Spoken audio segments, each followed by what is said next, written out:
Hello everyone, welcome to day 19 of my history class. और आज की क्लास में भी हम मॉडर्न इंडिया की हिस्ट्री को ही कंटिन्यू रखेंगे। तो आइए आज की क्लास को स्टार्ट करते हैं बिना टाइम वेस्ट किए। पहला question, name the governor general who was responsible for the annexation of Sindh. उस गवर्नर जनरल का नाम बताएं जो सिंध के राज्यहरण के लिए जिम्मेदार था। Lord Dalhousie, Lord Ellenborough, Lord William Bentinck या लॉर्ड हेस्टिंग्स। तो इसका करेक्ट आंसर है आपका option number B, Lord Ellenborough. तो जो बैटल ऑफ मियानी था जो 1843 के अंदर हुआ था, इसके अंदर बलोचीज को हरा दिया गया था और सिंध फिर ब्रिटिश एम्पायर के अंदर एनेक्स कर लिया गया था। तो कौन सा बैटल हुआ था? Battle of Miani. ये भी क्वेश्चन आ सकता है कि सिंध किस बैटल के थ्रू एनेक्स किया गया था, तो वो था battle of Miani. Okay. Which of the following act was passed by the British Parliament to end the monopoly of East India Company's trade in India? Bharat में व्यापार पर ईस्ट इंडिया कंपनी के एकाधिकार को समाप्त करने के लिए ब्रिटिश संसद के द्वारा निम्न में से कौन सा अधिनियम पारित किया गया था? A. Government of India act 1853, B. Regulating act 1783, C. Charter act 1813 या डी. Charter act 1863। तो आपका करेक्ट आंसर है option number C, charter act 1813। ये जो चार्टर एक्ट 1813 का पास किया था यूनाइटेड किंगडम के पार्लियामेंट ने, इसने ये कंपनी का जो रूल है इंडिया में ये तो कंटिन्यू रखा था, लेकिन इसकी कॉमर्शियल मोनोपोली है वो खत्म हो गई थी। एक्सेप्ट ये टी और ओपियम यानी कि ये अफीम की ये जो ट्रेड है और चाय की, ये चाइना के साथ इसके अंदर इसकी मोनोपोली रही, बाकी सारी मोनोपोली इसकी खत्म हो गई थी। और उस टाइम आपके गवर्नर जनरल कौन थे? ये थे लॉर्ड मिंटो। तो ये भी क्वेश्चन आ सकता है कि जब चार्टर एक्ट 1813 का पास हुआ था तब गवर्नर जनरल कौन थे? तो आपका आंसर हो जाएगा Lord Minto. Arrange the following event in the correct chronological order. निम्नलिखित घटनाओं को सही कालक्रम में के अनुसार व्यवस्थित करें। जलियांवाला बाग ट्रेजेडी, खिलाफत call for non cooperation, Rowlatt Satyagraha, publishing of Hunter committees report. तो देखते हैं, सबसे पहले तो अपना रॉलेट सत्याग्रह ही शुरू हुआ था इनमें से। इसके बाद आपका आया था जलियांवाला बाग ट्रेजेडी आपकी हुई थी, ये 6 अप्रैल को हुई थी इन 1919 और ये 13 अप्रैल हुई थी 1919। ये फिर उसके बाद आपके हंटर कमेटी की जो रिपोर्ट है ये पब्लिश हुई थी, ये हुई थी मई 1920 आई गेस, 1920 नॉट 1920। और इसके बाद आपका जो हुआ खिलाफत कॉल फॉर नॉन कॉपरेशन, ये आई गेस सितंबर के अंदर हुआ था 1920। तो CADB कौन सा ऑप्शन है आप देखें? CD नहीं, ये रहा डी ऑप्शन, CADB। ठीक है, तो आप ये देख भी सकते हैं, यहां पे डेट्स आप वेरीफाई कर लीजिए। Okay, next question. The treaty of Amritsar was concluded between Maharaja Ranjit Singh and who of the following. Amritsar की संधि महाराजा रंजीत सिंह तथा निम्न में से किसके बीच की गई थी? A. Lord Minto, B. Lord Hastings, C. Lord Cornwallis या डी. Lord Dalhousie. तो आपका करेक्ट आंसर है option number A, lord Minto. ये ट्रीटी की कब गई थी? ये की गई थी 1809 में। और ये महाराजा रंजीत सिंह कौन थे? He was the founder of Sikh empire. ठीक है। Which activity out of the following was not performed by Raja Ram Mohan Roy. निम्न में से कौन सा कार्य राजा राम मोहन राय द्वारा नहीं किया गया था? तो वो है अपना, देखें, ए. ब्रह्मो समाज, बी. प्रार्थना समाज, सी. एबोलिशन ऑफ सती या डी. आत्मीय सभा। तो इसका करेक्ट आंसर है बी. प्रार्थना समाज, जिसको कि आपके स्टार्ट किया था आत्माराम पांडुरंग ने in 1867। Dadoba Pandurang and his brother Atmaram Pandurang, इन दोनों ने ये फाउंड किया था 1867 के अंदर। The president of Indian national congress at the time, as नहीं एट आएगा, at the time of partition of India was. Bharat के विभाजन के समय भारतीय राष्ट्रीय कांग्रेस के अध्यक्ष कौन थे? तो वो अपने थे आचार्य JB कृपलानी। आचार्य JB कृपलानी जो थे, मैंने पहले बताया था, ये टीचर थे। इनको जीवत राम भगवान दास कृपलानी इनका असली नाम था, इनको आचार्य कृपलानी कहते थे। और ये कांग्रेस के जब पार्टीशन जब हुई था इंडिया का, तब कांग्रेस के प्रेसिडेंट थे और ये सुचेता कृपलानी के हस्बैंड थे। ये चीज आप याद रखेंगे। सुचेता कृपलानी कौन थी?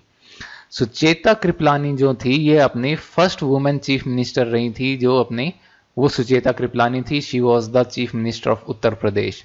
और फर्स्ट वुमेन गवर्नर कौन थी? वो थी अपनी सरोजिनी नायडू, वो भी उत्तर प्रदेश की ही गवर्नर रही थी। Who among the following attended all the 3 round table conferences? निम्न में से किन्होंने सभी 3 गोलमेज सम्मेलनों में भाग लिया था? तो वो थे आपके भीमराव अंबेडकर। जो गांधी जी ने कौन सी में लिया था? तो गांधी जी ने लिया था आपके सेकंड जो राउंड टेबल कॉन्फ्रेंस हुई थी उसके अंदर पार्ट लिया था। In which of the following states was referendum on accession held? निम्न में से किस राज्य के विलय के लिए जनमत संग्रह करवाया गया था? तो वो देखें, हैदराबाद, जूनागढ़ और हैदराबाद, भोपाल या जूनागढ़। हैदराबाद में तो हमने अपनी मिलिट्री भेजी थी, अगर आपको ध्यान हो तो, वहां के निजाम क्योंकि मान नहीं रहा था। यहां जूनागढ़ के अंदर अपन ने कराया था ये रेफरेंडम है। ठीक है, जूनागढ़ का ये जो रेफरेंडम हुआ और ये अपने इंडियन यूनियन में कब आया था? ये इंडियन यूनियन में आया था 1948 के अंदर। The title given by British government to Mahatma Gandhi which he surrendered during the non cooperation movement was, British सरकार के द्वारा महात्मा गांधी को कौन सी उपाधि दी गई थी जिसका उन्होंने असहयोग आंदोलन के दौरान त्याग कर दिया था? तो वो थी आपकी, कल भी मैंने बताया था आप लोगों को, Kaiser-e Hind. Option number C. ये हिंद केसरी और केसरे हिंद में कंफ्यूज मत हो जाना, केसरे हिंद की उपाधि थी। Option number C. ठीक है, ये केसरे हिंद की उपाधि ने 1915 के अंदर दी थी लॉर्ड हार्डिंज सेकंड जो थे उस टाइम में। किस लिए? ये एम्बुलेंस जो कॉर्प थी साउथ अफ्रीका के अंदर बॉयर वॉर के ड्यूरिंग, उसके अंदर जो इनका कंट्रीब्यूशन था बहुत सिग्निफिकेंट रहा था गांधी जी का, तो उसके अंदर इन्होंने जो कंट्रीब्यूशन था उसके लिए इन्हें ये उपाधि दी गई थी। Kazi Nazrul Islam is the national poet of. Kazi Nazrul Islam कहां के राष्ट्रीय कवि हैं? तो काजी नजरुल इस्लाम कहां के हैं? बांग्लादेश, अफगानिस्तान, इंडोनेशिया या पाकिस्तान? तो वो हैं आपके बांग्लादेश के, और इनको हम रिबेल पोइट के नाम से भी जानते हैं। राजगोपालाचारीज फॉर्मूला वॉज, राजगोपालाचारी जी जो थे राजा जी, उनका सूत्र क्या था, क्या फॉर्मूला था उनका? ये तो A, forming a constituent assembly, संविधान सभा का गठन किया जाए। Plebiscite to Muslims whether they should form a separate state, मुस्लिमों को का जनमत संग्रह करवाया जाए कि वे एक पृथक राष्ट्र का निर्माण चाहते हैं या नहीं। मर्जर ऑफ प्रिंसली स्टेट्स, रियासती राज्यों का विलय। या D, formulation of a separate Muslim state, एक पृथक मुस्लिम राष्ट्र का गठन। तो इसका करेक्ट आंसर है आपका option number B, plebiscite of Muslim to Muslims whether they should form a separate state. तो राजा जी का जो फॉर्मूला था ये इन्होंने किस लिए दिया था? ताकि ये जो पॉलिटिकल डेडलॉक आया हुआ था मुस्लिम लीग और इंडियन नेशनल कांग्रेस का बीच में, कि ये डेडलॉक टूट जाए और कोई एक प्रॉपर इनके बीच में एक हो जाए आपस में बात ढंग से। Which one of the following was a journal brought out by Abul Kalam Azad? जो अपने मौलाना अबुल कलाम आजाद थे, इन्होंने इनमें से कौन सी जो पत्रिका निकाली थी?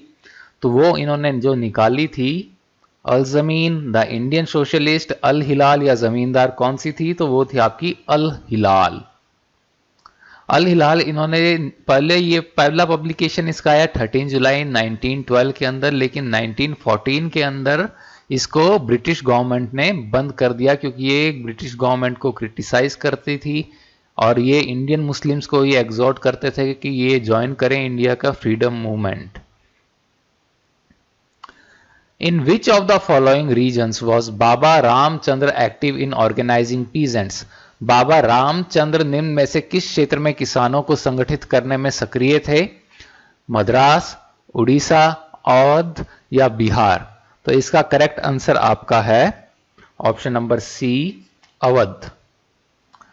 तो ये बाबा रामचंद्र जो थे ये इंडियन ट्रेड यूनियनिस्ट थे जिन्होंने ऑर्गेनाइज किया फार्मर्स को अवध के अंदर 1920s और 1930s के अंदर, ताकि ये जो लैंडलॉर्ड्स जो हैं उनके जो अब्यूजेस के अगेंस्ट ये यूनाइट हो सकें, फाइट कर सकें।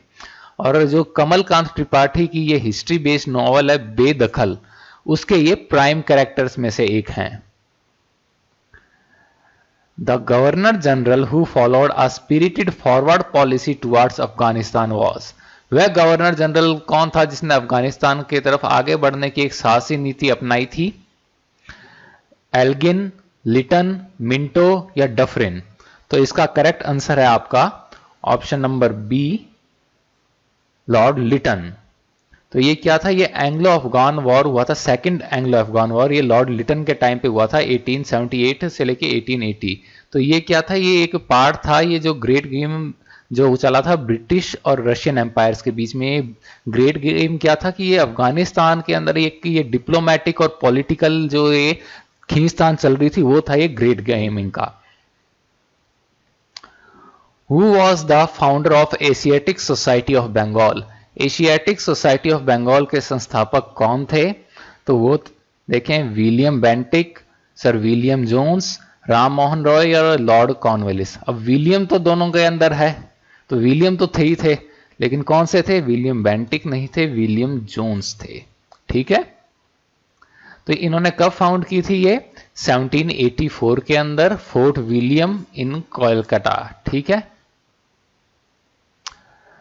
The boundary between India and Pakistan was demarcated by, Bharat और पाकिस्तान के बीच सीमा का निर्धारण किसके द्वारा किया गया था? Lord Mountbatten, Sir Cyril Radcliffe, Sir Stafford Cripps या लॉरेंस? तो इसका करेक्ट आंसर है option number B, Sir Cyril Radcliffe. तो इंडिया पाकिस्तान के बीच की जो लाइन है इसे रैडक्लिफ लाइन भी कहते हैं। इंडिया चाइना के बीच में जो है मैकमहन लाइन है, पाकिस्तान अफगानिस्तान के बीच में जो है दुरंड लाइन है वो। तो ये कुछ एक आपको लाइंस याद होनी चाहिए। अच्छा, ये डिमार्केशन लाइन कब पब्लिश की गई थी? तो ये डेट भी आप याद रखिएगा, 17 अगस्त 1947। ठीक है, 17 अगस्त। The word adivasi was used for the first time to refer to the tribal people by, जनजातीय लोगों को संदर्भित करने के लिए आदिवासी शब्द का प्रयोग पहली बार किनके द्वारा किया गया था? तो वो क्या देखें, doctor B R Ambedkar, Thakkar Bapa, Mahatma Gandhi या महात्मा ज्योतिराव फुले? तो ज्योतिबा फुले। तो कौन सा है अपने देखें तो ये है आपके option number B, Thakkar Bappa. Amritlal Vithal Das Thakkar इनका असली नाम था। ये गुजरात के अंदर इन्होंने ट्राइबल जो लोग थे उनके अपलिफ्टमेंट के लिए काम किया था। आप देखें बाकी तीन जो नाम है ना, ये doctor B R Ambedkar, Mahatma Gandhi और ज्योतिबा फुले, महात्मा ज्योतिबा फुले, ये तीनों इन्होंने काम किया था आपके दलित अपलिफ्टमेंट के लिए। ट्राइबल्स इनसे भी इग्नोर हो गए थे। तो tribals are one of the most ignorant आपकी जो कम्युनिटीज में से एक हैं। तो ये ठक्कर बप्पा ने इनके अपलिफ्टमेंट के लिए काम किया गुजरात के अंदर, और इन्होंने 1905 में जो गोपाल कृष्ण गोखले ने servants of India society found की थी उसको ज्वाइन किया। 1922 में इन्होंने फाउंड किया भील सेवा मंडल, और उसके बाद ये 1932 के अंदर महात्मा गांधी जी ने हरिजन सेवक संघ की फाउंडेशन रखी थी। Harijan Sevak Sangh was found to uplift the Dalits. तो ये गांधी जी ने फाउंड किया था, मैंने आपको कल भी बताया था 1933 के अंदर ये Gandhi ji all India tour पे गए थे एंटी अनटचेबिलिटी कैंपेन के लिए। पूरे इंडिया का टूर किया था 1933 से लेके मेरे ख्याल से 34 तक चला था, क्योंकि 1934 के अंदर पुणे में इनके ऊपर बॉम्ब से अटैक भी हो गया था। तो ये 1932 में जो हरिजन सेवक संघ इन्होंने फाउंड किया था गांधी जी ने, उसको इन्होंने ज्वाइन किया ठक्कर बप्पा ने। और बाद में भारतीय आदिम जाति सेवक संघ इन्होंने फाउंड किया 1948 के अंदर। कंसीडर द फॉलोइंग इवेंट्स, निम्नलिखित घटनाओं पर विचार करें। Hunter commission, Charles Woods dispatch, Sadler commission, Raleigh commission. इनका सही क्रोनोलॉजिकल सीक्वेंस क्या है ये बताना है हमें। तो देखें, सबसे पहले आपका आया था चार्ल्स वुड्स डिस्पैच, कब? 1854 के अंदर। फिर आपका आया था हंटर कमीशन एजुकेशन वाला, एक हंटर कमीशन था अपने जलियांवाला बाग मैसेकर वाला, वो वाला नहीं, ये एक एजुकेशन के लिए भी आया था, ये आया था 1882 के अंदर। फिर आपका एक आया सैडलर, नहीं सॉरी, रेले कमीशन आया आपका, उसके बाद में रेले कमीशन आपका आया था 1902 के अंदर, और सैडलर कमीशन आपका आया था, ये सैडलर कमीशन आया कैसा था 1917 के अंदर। ठीक है, तो आपका 2143 आपका जो है वो है ऑप्शन नंबर बी। ठीक है, next, which one of the following was not a condition laid down in Gandhi Irwin pact. Gandhi Irwin समझौते में निम्नलिखित में से कौन सी एक शर्त नहीं रखी गई थी?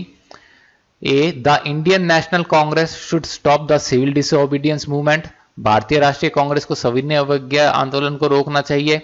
B, removal of salt tax allowing to produce trade and sale legally, नमक कर को हटाना, कानूनी रूप से उत्पादन करने, व्यापार करने और बेचने की अनुमति। Withdrawal of tax on khadi production, khadi उत्पादन पर कर की निकासी। या D, participation in the round table conference by the Indian national Congress, भारतीय राष्ट्रीय कांग्रेस द्वारा गोलमेज सम्मेलन में भाग लेना। तो इसका करेक्ट आंसर है option number C, withdrawal of tax on khadi production. Khadi के बारे में उसमें कोई जिक्र नहीं हुआ था गांधी अरविंद पैक्ट के अंदर।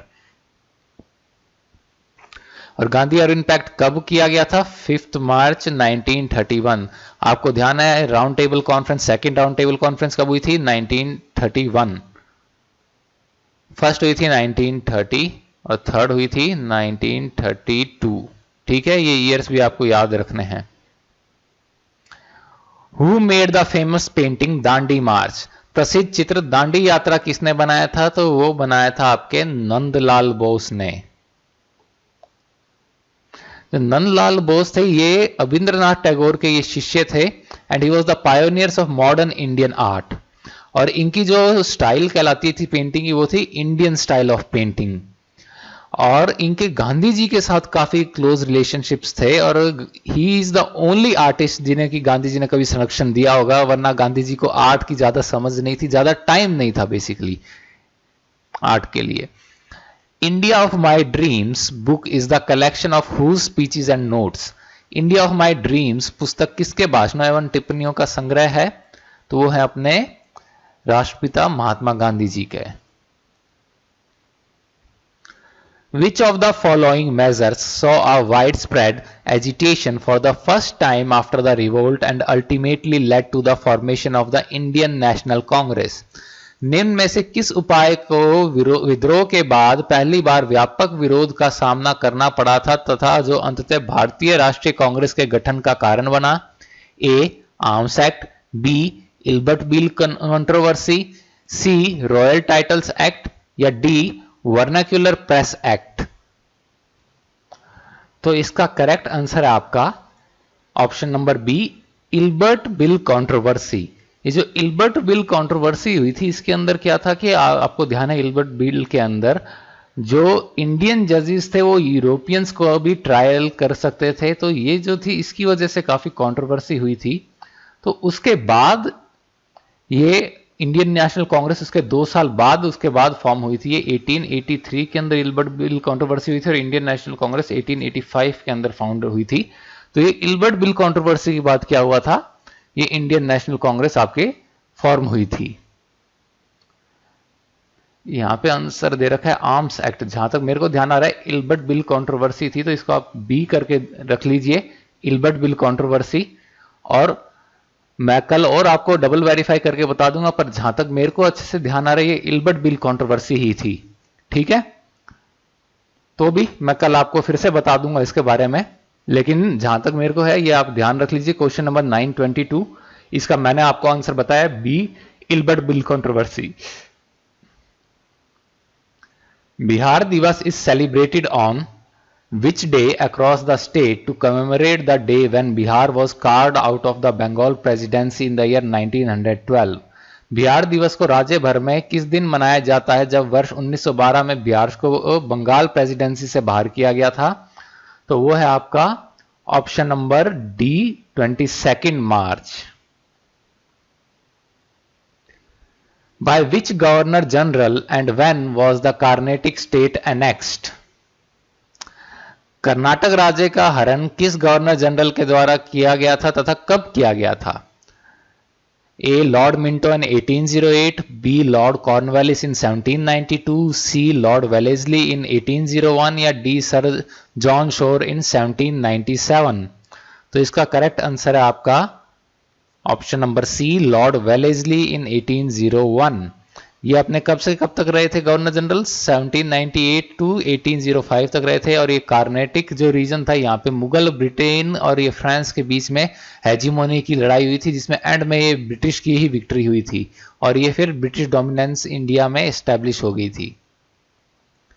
कार्नेटिक रीजन क्या था मैं कल बता चुका हूं आप लोगों को, आपको याद होना चाहिए। Banaras Hindu university was founded by, Banaras Hindu विश्वविद्यालय की स्थापना किसके द्वारा की गई थी? ए बाल गंगाधर तिलक, बी गोपाल कृष्ण गोखले, सी दादा भाई नौरोजी या डी पंडित मदन मोहन मालवीय? तो इसका करेक्ट आंसर है पंडित मदन मोहन मालवीय। ये इन्होंने किसकी थोड़ी हेल्प ली थी, कॉपरेशन इसके अंदर? एनी बेसेंट जो थी, लेडी एनी बेसेंट, इन्होंने किया था। ये 1916 के अंदर फाउंड हुआ था। कहां पर है ये? वाराणसी उत्तर प्रदेश के अंदर है। फॉर्मर नेम इसका था सेंट्रल हिंदू कॉलेज और इसके अंदर लगभग 30,000 स्टूडेंट्स इसके कैंपस में रहते हैं। तो ये एशिया की सबसे बड़ी रेजिडेंशियल यूनिवर्सिटी है। During the Indian freedom struggle why did Rowlatt act arouse popular indignation? भारतीय स्वतंत्रता संग्राम के दौरान रोलट एक्ट को लोगों के भारी आक्रोश का सामना क्यों करना पड़ा था? A it authorize the government to imprison people without trial, इसने सरकार को बिना मुकदमा चलाए लोगों को जेल में डालने का अधिकार दिया था। B it curved the trade union activities, इसने व्यापार संघ की गतिविधियों को नियंत्रित किया। See it suppressed the Indian traditional education, इसने भारतीय पारंपरिक शिक्षा को दबा दिया। या D it curtailed the freedom of religion, इसने धर्म की स्वतंत्रता में कटौती की। तो इसका करेक्ट आंसर है आपका ऑप्शन नंबर ए, इसने जो सरकार को बिना मुकदमा चलाए लोगों को जेल में डालने का अधिकार दे दिया था। ये जो anarchical and revolutionary crimes act of 1919, इसको कहा जाता था रोलट एक्ट या ब्लैक एक्ट। ये लेजिस्लेटिव काउंसिल का एक्ट जो पास किया गया था इंपीरियल लेजिस्लेटिव काउंसिल दिल्ली के अंदर इन मार्च 1919। इसने क्या किया कि ये इमरजेंसी मेजर्स जो थे, जो कि प्रिवेंटिव इंडेफिनेट डिटेंशन हो जाता था, जेल में डाल देना बिना ट्रायल के, जुडिशियल रिव्यू ना होना और ये सारा, उसके लिए ये जो वर्ल्ड वॉर फर्स्ट था उसके ड्यूरिंग ये लाए गए थे इमरजेंसी मेजर्स, तो उनको इसने एक्सटेंड कर दिया था। तो वो चीज काफी अनजस्ट लगी, तो इसका काफी बहुत ज्यादा विरोध हुआ था रोलट का। आपको ध्यान है गांधी जी ने रोलट सत्याग्रह भी स्टार्ट किया था 6 अप्रैल सत्याग्रह वीक। और आपको ध्यान होगा जलियांवाला बाग ट्रेजेडी भी हुई थी 13 अप्रैल, बैसाखी का दिन था। When was Patharughat peasant revolt held against Britishers taxation policy in Assam? Assam में अंग्रेजों की करानिधि के विरुद्ध पथरुघाट विद्रोह कब हुआ था? ए 1894, बी 1862, सी 1873 या डी 1885?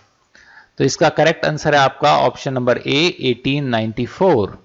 तो ये पथरीघाट या पथरुघाट ये असम में जगह है जिसके फेमस एक इवेंट हुआ 1894 के अंदर। इसके अंदर क्या था कि 140 किसानों को अनप्रोवोक्ड पुलिस फायरिंग, अनप्रोवोक्ड मतलब कोई उनको उकसाया नहीं गया, कुछ नहीं, तो भी पुलिस ने फायरिंग की और इसके अंदर 140 किसानों की जान चली गई।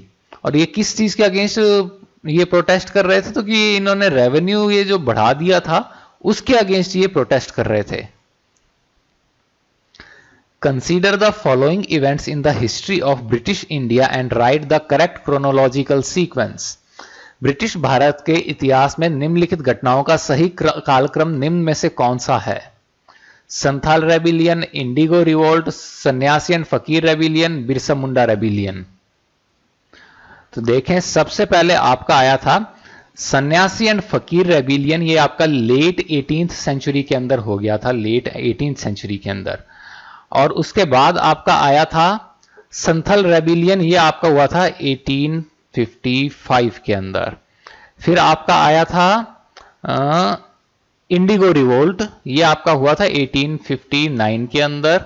एंड लास्ट में आपका बिरसा मुंडा जो रेबिलियन हुआ था, ये आपका लेट 19th सेंचुरी के अंदर हुआ था। बिरसा मुंडा का बर्थ ही जब 1875 के अंदर हुआ था, तो रेबिलियन तो चलो इन सबके बाद ही होएगा।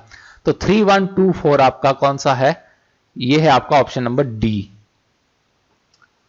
तो आप देख सकते हैं डेट्स यहां पे सारी। Mahatma Gandhi form the Natal Indian congress in the year, Mahatma Gandhi ने किस वर्ष में नेटल भारतीय कांग्रेस का ये संगठन किया था? तो ये किया था आपका 1894 में। 1893 में गांधी जी गए थे साउथ अफ्रीका, 1915 के अंदर वापस आए थे। तो ये चीजें आपको ध्यान होगी मेरे ख्याल से। तो 1893 में वहां पे जो साउथ इंडिया में जो इंडियंस थे उनके अगेंस्ट डिस्क्रिमिनेशन बहुत होता था, तो उस डिस्क्रिमिनेशन को फाइट करने के लिए नेटल इंडियन कांग्रेस फाउंड किया था। इन्होंने नाम ऐसा इसलिए रखा था ताकि इंडियन नेशनल कांग्रेस से मिलता जुलता हो और लोग उससे रिलेट कर सकें। Where was Mahatma Gandhi when a raid was made by congress volunteers on Dharasana salt depot, Mahatma Gandhi उस वक्त कहां थे जब कांग्रेस कार्यकर्ताओं द्वारा धरासना नमक गोदाम पर धावा बोला गया था? तो वो आपके थे, गांधी जी एक ही जेल में जाते थे, पुणे की यरोदा जेल में। ठीक है, तो पुणे की यरोदा जेल के अंदर डाला गया था क्योंकि गांधी जी ने कहा था अप्रैल 20, देखो आपको ध्यान होगा 6 अप्रैल को गांधी जी ने दांडी पे वो तोड़ा था सॉल्ट लॉ। 26 अप्रैल को इन्होंने एक पब्लिक मीटिंग में कहा था कि मैं धरासना के जो मेजर वर्क है सॉल्ट वर्क्स वहां पे रेड डालूंगा, लेकिन इनको मई 5 जो थी तब इनको इनके कैंप कराड़ी के पास में कैंप था, वहां से इनको अरेस्ट कर लिया गया था रात के 1:45 बजे। ठीक है, मई 4 पे इन्होंने मतलब एक लेटर भी लिखा था मई 4 में वायसरॉय के नाम पे, जिन्हें कि उन्हें बताना चाह रहे थे कि हम सॉल्ट वर्क्स पे रेड करेंगे, लेकिन वो लेटर ये पोस्ट ही नहीं कर पाए, उससे पहले अरेस्ट हो गए। इंटरेस्टिंगली वो जो मई 4 का लेटर था उसके अंदर गांधी जी ने ये भी क्रिटिसाइज किया था कि जो भगत सिंह और को जो ये अनफेयर वे में जो ट्रायल हो रहा था कि ये उनके साथ इनजस्टिस है, गांधी जी ने ये भी उसके अंदर लेटर के अंदर लिखा था। तो ये मई 5 के इसमें अरेस्ट कर लिया गया। उसके बाद गांधी जी के बाद किसने कमान संभाली? वो संभाली आपके अब्बास तैयब जी ने। अब्बास तैयब जी ने ये कमान संभाली गांधी जी के अरेस्ट होने के बाद, लेकिन जैसे ही वो निकलने लगे धरासना सॉल्ट वर्क्स की तरफ, उनको अरेस्ट कर लिया गया। तो फिर फाइनली जो कमान संभाली वो संभाली सरोजनी नायडू जी ने। जो सरोजनी नायडू थी उन्होंने फिर रेड को लीड किया। अराउंड देखिए 1500 टू 2000 मैन, 1500 से 2000 आदमी थे जिन्हें की एक इकलौती औरत लीड कर रही थी। It was a great significant event in Indian history of women empowerment, जिसे कि पॉसिबल हो पाया ये सिर्फ और सिर्फ गांधी जी की वजह से। ये गांधी जी का ये सिग्निफिकेंट कंट्रीब्यूशन था वीमेन एम्पावरमेंट में। और आपको ध्यान होगा गांधी जी ने जो है सरोजनी नायडू को 1925 में कांग्रेस का प्रेसिडेंट भी बनवाया था। 1924 में ये खुद कांग्रेस प्रेसिडेंट रहे थे Gandhi ji. Point out where the 1857 uprising did not take place, वह कौन सा स्थान था जहां 1857 का विद्रोह नहीं हुआ था? तो वो है आपका option B, Madras. Who among the following pioneer the Khilafat movement, Khilafat आंदोलन का नेतृत्व निम्न में से किसने किया था? मोहम्मद अली जिन्ना, अली बंधु, महात्मा गांधी या सर सैयद अहमद खान? तो वो है आपके अली ब्रदर्स। ये खिलाफत आंदोलन क्या था? ये खिलाफत आंदोलन था, ये पैन इस्लामिस्ट पॉलिटिकल प्रोटेस्ट था, जिससे कि ये जो टर्की के अंदर ऑटोमन जो खलीफेट है उसकी अथॉरिटी बनी रहे, उसको मतलब रिस्टोर करने के लिए ये एक मूवमेंट चला था। और इसको किसने ये पायोनियर किया था, किसने इसको लीड किया था? तो वो थे आपके शौकत अली और मोहम्मद अली, ये जो अली ब्रदर्स हैं इन्होंने इसे लीड किया था। Bhagat Singh and Batukeshwar Dutt threw a bomb in the central legislative assembly, Bhagat Singh तथा बटुकेश्वर दत्त ने सेंट्रल असेंबली में बम फेंका था, क्यों? A, to avenge the death of Lala Lajpat Rai, Lala Lajpat Rai की मृत्यु का बदला लेने के लिए। B, to kill the members of the legislative council, विधान परिषद के सदस्यों को मारने के लिए। C, to protest against the passage of public safety bill, सार्वजनिक सुरक्षा विधेयक को पारित होने के खिलाफ विरोध करने के लिए। या D, to overthrow the British government, British सरकार को उखाड़ फेंकने के लिए। तो देखिए to avenge the death of Lala Lajpat Rai, इस चीज के लिए इन्होंने ये काम नहीं किया था, इस चीज के लिए भगत सिंह ने काम किया था, वो सब इंस्पेक्टर सॉन्डर्स का मर्डर किया था और इस चीज के लिए भगत सिंह को फांसी हुई थी। ये असेंबली में बॉम्ब्स फेंकने के लिए भगत सिंह को फांसी नहीं हुई थी, ये चीज मैं आपको बता दूं। भगत सिंह को फांसी हुई थी सब इंस्पेक्टर सॉन्डर्स के मर्डर के केस में, और ये केस इतना स्ट्रांग था कि गांधी जी ने इतने अटेम्प्ट्स किए थे तो भी इनको फिर छोड़ा नहीं गया था। To kill the members of the legislative council, विधान परिषद के सदस्यों को मारने के लिए नहीं, ये भी गलत है। आपने पता है बॉम्ब के अंदर एक भी जान नहीं गई थी, कुछ इंजरीज जरूर हुई थी लेकिन एक भी जान नहीं गई थी, ये लोगों को मारना चाहते ही नहीं थे, तो ये भी गलत है। तो ये था आपका main, to protest against the passage of public safety bill, ये आपका करेक्ट आंसर है। और ये कौन सी डेट पे किया था? 8 अप्रैल 1929 को इन्होंने ये किया था। ये इन्होंने स्मोक बॉम्ब फेंके थे, इसके अंदर ये जो गैलरी जो थी उसमें से आए थे और इन्होंने बॉम्ब फेंकते हुए इनकलाब जिंदाबाद के नारे लगाए और ये लीफलेट्स फेंके। लीफलेट्स पे क्या क्लेम किया गया था? एक तो कि ये अपोज करना चाहते हैं ट्रेड डिस्प्यूट्स और दूसरा पब्लिक सेफ्टी बिल, ठीक है। Who was not a moderate among the freedom fighters? निम्नलिखित स्वतंत्रता सेनानियों में से कौन नरमपंथी नहीं थे? तो आपको ध्यान हो गए 3 नाम, लाल बाल पाल, लाला लाजपत राय, बाल गंगाधर तिलक, बिपिन चंद्र पाल। तो ये आपके बिपिन चंद्र पाल हैं, ये गर्म दल वाले। All India Muslim League was formed in 1906 at, All India Muslim League का गठन 1906 में कहां पे किया गया था? ढाका, कराची, दिल्ली, अलीगढ़। तो ये आपका करेक्ट आंसर है ढाका, ठीक है। और इसको फाउंड किसने किया था? नवाब Khwaja Salimullah. Swarajya was declared as the goal of the Congress at its session at, Congress के किस अधिवेशन में स्वराज को कांग्रेस का लक्ष्य घोषित किया गया था? लखनऊ, मुंबई, कोलकाता या इनमें से कोई सा भी नहीं। अगर आपका आंसर नन ऑफ दीज है तो आप गलत हैं। आप लोग लाहौर सेशन ढूंढ रहे होंगे, नहीं, लाहौर सेशन में क्या डिसाइड हुआ था? वो हुआ था पूर्ण स्वराज, ठीक है। नेहरू जी के जो लीडरशिप के अंदर ये डिसाइड किया गया था कि हमें कंप्लीट इंडिपेंडेंस चाहिए। यहां पे बात हो रही है स्वराज की, ये ब्रिटिश जो रूल है उसके अंदर इंडिया को एक डोमिनियन स्टेटस मिलने का, दिलाने का, ये वाला स्वराज ये था। तो ये कब डिसाइड हुआ था? ये कोलकाता सेशन में डिसाइड हुआ था इन 1906, जिसको कि प्रिसाइड किया था दादा भाई नेहरू जी ने। It became the one of the chief causes of split in Congress in 1907 Surat session. Who was the British commander in chief of India when the revolt of 1857 broke out? जब 1857 का विद्रोह हुआ तब भारत में अंग्रेजों का प्रधान सेनापति कौन था? Lord Dalhousie, lord Canning, sir James Outram या मेजर जनरल जॉर्ज एंसन? देखिए लॉर्ड कैनिंग नहीं थे। सबसे पहले बता दूं, लॉर्ड कैनिंग को नहीं देखना, ये वाइसरॉय थे, ये आपके कमांडर इन चीफ नहीं थे। तो वाइसरॉय और कमांडर इन चीफ के अंदर डिफर कर लेना, लॉर्ड कैनिंग मत लगाया ना, गलत हो जाएगा। आपका करेक्ट आंसर है option number D, Major General George Anson. Out of the following who was the president of the Indian national Congress? निम्नलिखित में से कौन सी भारतीय की राष्ट्रीय कांग्रेस की अध्यक्ष रही हैं? तो वो रही हैं आपकी लेडी एनी बेसेंट। कब रही थी? 1917 के अंदर, ठीक है। लेडी एनी बेसेंट रही थी 1970 के अंदर। कैलकाटा सेशन था आपका। अब बाकी ऑप्शंस को देखें, जो विजय लक्ष्मी पंडित जो थी नेहरू जी की सिस्टर, वो अपनी first female president of United Nations general assembly, very significant thing, बहुत बड़ी बात है ये।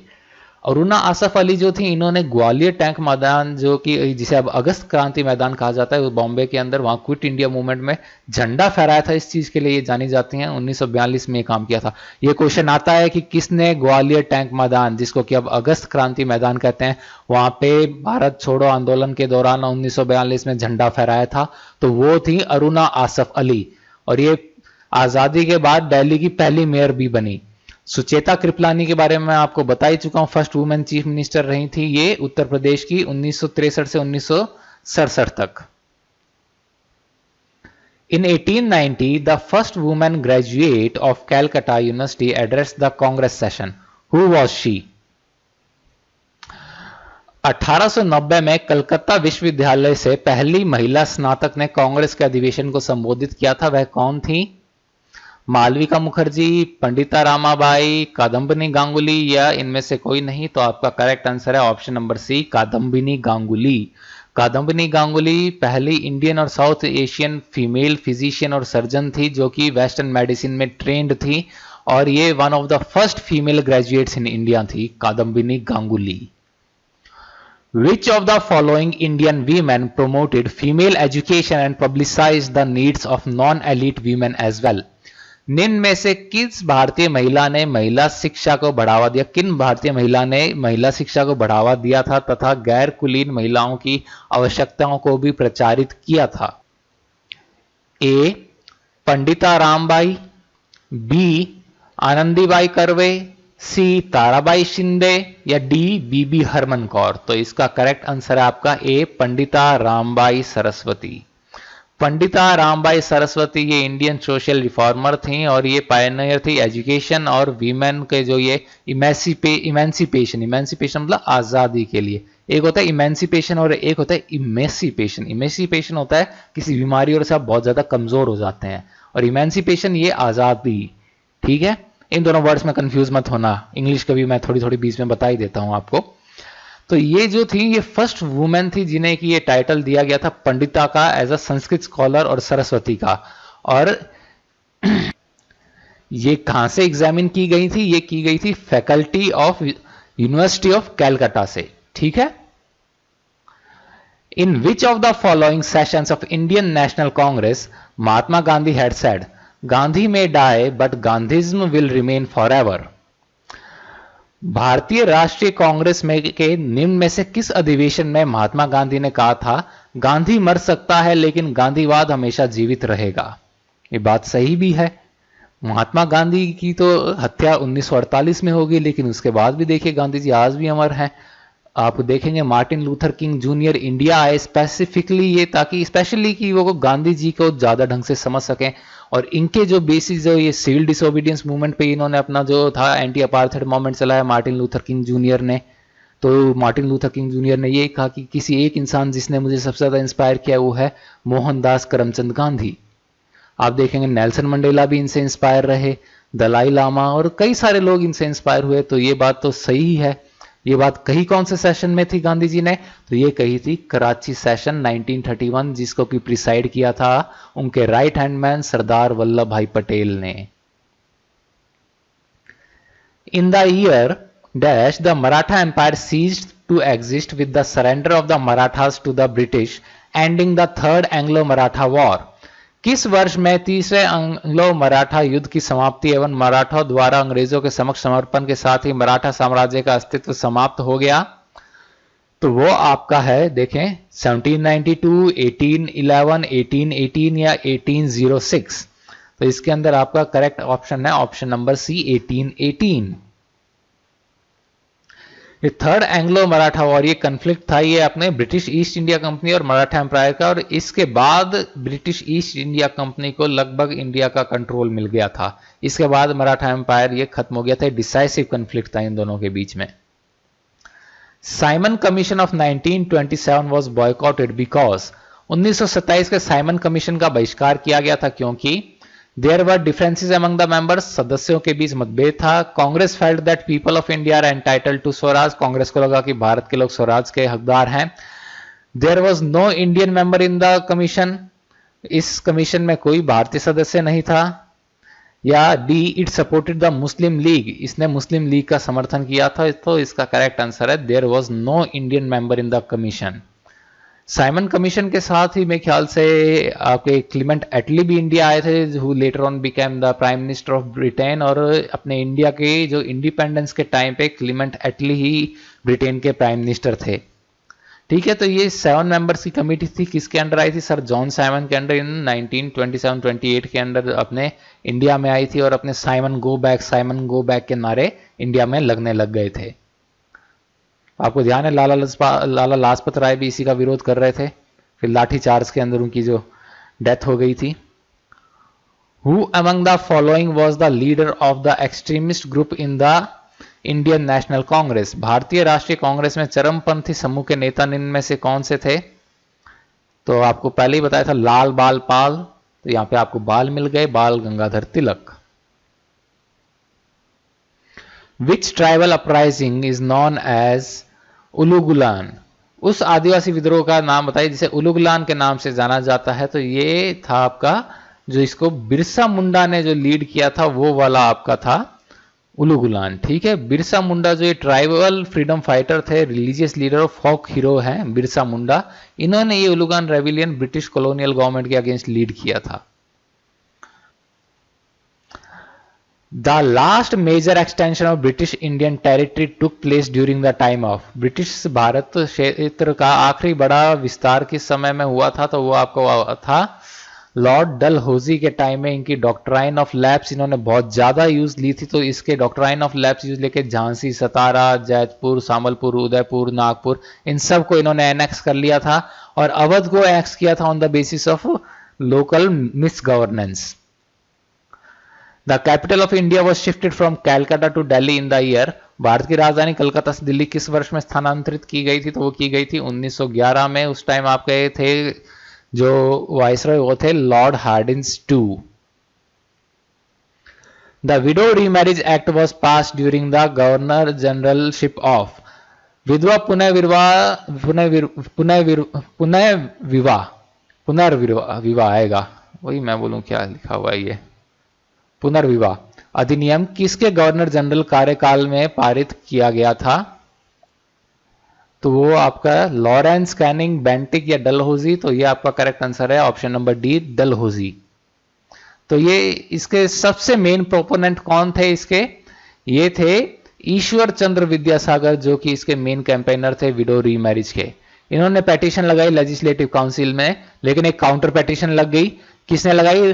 राधाकांत देव और धर्म सभा ने, कि ये कहा कि ये विडो रीमैरिज नहीं होनी चाहिए, हमारे हिंदू धर्म के खिलाफ है। तो इस चीज के इसके अंदर 4 गुना साइन हुए थे। ईश्वर चंद्र विद्यासागर की पेटिशन से 4 गुना ज्यादा साइन हुए थे। लेकिन जो लॉर्ड डलहौजी थे, इन्होंने पर्सनली बिल को फाइनलाइज किया डिस्पाइट दिस ओपोजिशन, और इसको एक अपने हिंदू धर्म के कस्टम्स के अंदर एक बड़े हस्तक्षेप के रूप में देखा गया था। Which amongst the following Dalit communities strongly supported Mahatma Gandhi? निम्न में से किस दलित समुदाय ने महात्मा गांधी का पुरजोर समर्थन किया था? वनकार, नमशूद्र, माहर्स, इरावास। माहर आपको ध्यान है, माहर कम्युनिटी से आपके doctor B R Ambedkar belong करते थे। वनकर जो थे आपके, इन्होंने सपोर्ट किया था गांधी जी को। वनकर का काम क्या था? ये जो अपने जो तरह तरह के जो कपड़े हैं इन्हें सीने का काम था। तो गांधी जी का आपको ध्यान है कि घर पे बैठो, खुद अपने वो सूत, वो जो अपने था स्पिनिंग और सारा कुछ, उस चीज से ये रिलेट किया इन लोगों ने और इनको गांधी जी को काफी सपोर्ट किया इन्होंने। Vande Mataram was first sung at the session of the Indian national congress इन?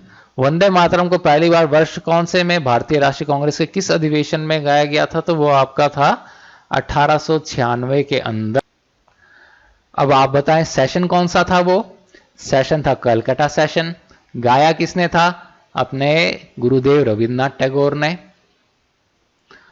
और सेशन के आपके प्रेसिडेंट कौन थे? वो थे रहीमतुल्ला एम सयानी। ठीक है, ये चीजें आपको याद रखनी है। रहीमतुल्ला एम सयानी ये प्रेसिडेंट थे सेशन के। सेशन कब हुआ था? 1896 में। कहां हुआ था? कैलकाटा में। गाया किसने था? आपके गुरुदेव रविन्द्रनाथ टैगोर ने। तो इसी के साथ हमारे 50 क्वेश्चंस आज के खत्म हो गए हैं। तो हम मॉडर्न इंडिया की हिस्ट्री को नेक्स्ट क्लास में भी कंटिन्यू रखेंगे। आई होप आपको आपकी आज की क्लास में मजा आया होगा। Thank you.